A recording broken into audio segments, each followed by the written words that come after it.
I woke up to a dozen emails telling me that the government of Pakistan forced YouTube to block many of my videos, 12 to be exact. My name is Apostate Aladdin, and I'm going to tell you all about it.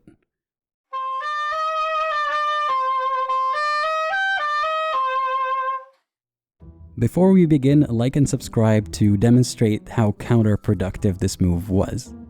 Now, it isn't the first time this happened. Back in March, I received this email about a live stream where I discussed excuses apologists give for child marriage. Why would the government of a Muslim country defend child marriage? Well, because their prophet, partook in it.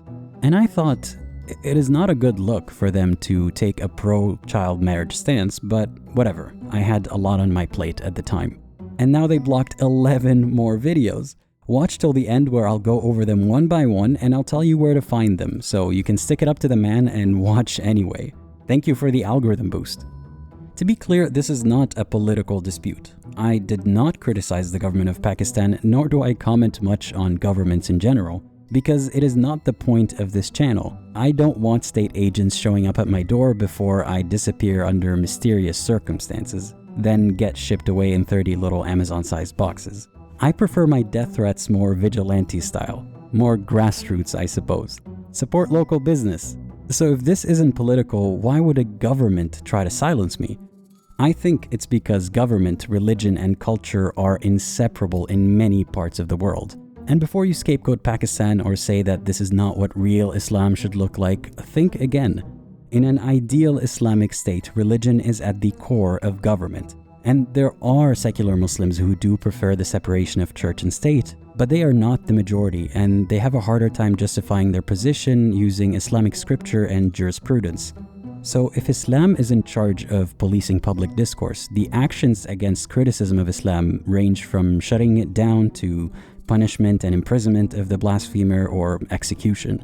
They thankfully can't get to me because I'm neither Pakistani nor within the borders of their country, so their best course of action is censorship to the furthest extent that they can. They blocked my videos from 220 million people. 220 million. Of course they'd censor rather than partake in discussion, because can you imagine how embarrassing it would be if they had a state media start a YouTube channel to tell people what they find wrong with my videos? It would be like some guy in his 20s dunking on them about how child marriage is not justifiable. Let's go over the videos, shall we? This is the live stream where I talked about the most common justifications Muslim apologists give for the Prophet marrying a child. I hate that this is even a debate or discussion to be had in this day and age, but that's the state of outdated religion. I may get around to summarizing this stream in a more digestible video eventually. These 3 videos I particularly like. I show examples of how the Prophet's actions and teachings aren't all that moral, and I make it obvious how he would be considered a sleazy man had he not been protected by his holy label. This is also one of my favorite videos. I got sick and tired of the sheer amount of whataboutism that comes up every time someone tries to argue for Islam, so I made a list of some of the deflections that are common and my answers to them. In this short video, I talk about what I think is one of the biggest flaws in Islam, among other religions. It was my first ever video on this channel, so it's a bit rough and I will probably remake it later, but it's still worth a watch. This is my second video on the channel. I talk about the sentence, "This does not represent Islam," and how it's merely a scapegoat, and that someone or something eventually has to represent Islam to some degree. This is a YouTube short, originally a TikTok, where I point out some of Allah's poor argumentation in the Quran. It's the kind of thing that would get you laughed at in any formal debate, yet God's supposed to be the wisest entity in existence. Go figure. Oh, and this one, Can you not? I mention a hadith full of brutality like dismemberment and other stuff. I'm not sure what legal issue Pakistan has with me mentioning a hadith from their religion, but my hypothesis is that they realize how it makes a strong case for the brutality of so-called extremists being inspired by legitimate sources in Islam.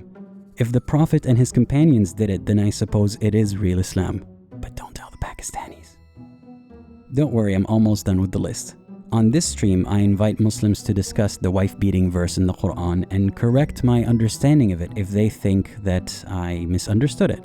I guess the Pakistani government wants to retain its men's God-given right to beat their wives. That's the message that they're sending here.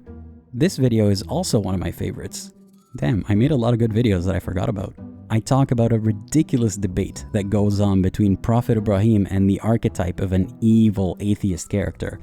It is a joke of an argument, therefore it deserves to be told with a healthy portion of jokes. And lastly, this is a silly TikTok about the Prophet splitting the moon and God covering up his tracks for some reason or another, and about the shifty nature of so-called Islamic miracles. So if you haven't seen these videos before, or if you'd like to give them a boost, I made a playlist of ex-Muslim videos that are banned in Pakistan. If you know any more videos banned in Pakistan, please mention them in the comments and I'll add them to the playlist. You see the view counts? You gotta pump those numbers up. Those are rookie numbers in this racket. And if you're in Pakistan and cannot watch them, I compiled them all. Link is in the description. And I gotta say, I am flattered. I am flattered that they find my content so threatening because it cannot be fought with facts and logic. I'm not infallible, but it seems like most of what I said in this video is hard to argue with, so it's easier to just block. And I don't mean to poke the hornet's nest, Pakistan Zindabad. You guys are doing great. I don't want beef with the government.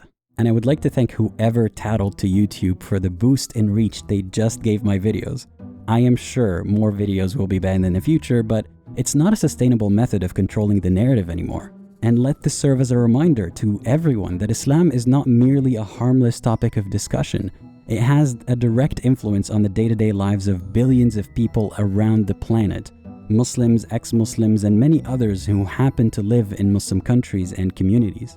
The more the powers that be attempt to silence us, the louder we will get. So I hope that they learned their lesson, though I highly doubt that they will. Thank you all for watching, and as always, think critically and think for yourself. A special thank you to my patrons, YouTube members, and whoever else has donated to help me do what I do. Now I'm gonna do all the shoutouts in one breath. Thank you to Tasneem Khokhar, Wesley Potts, Taylor, Munir, Abdullah Samir, Quicksoat, Fred Pallison, also Apostate, Tim, Annie, Desi Neo, Rizan, Faith, Rico, Benjamin Iota, Troy, Zahira, and Christopher Rank. If you want me to run out of breath, maybe add your name to the list. Bye.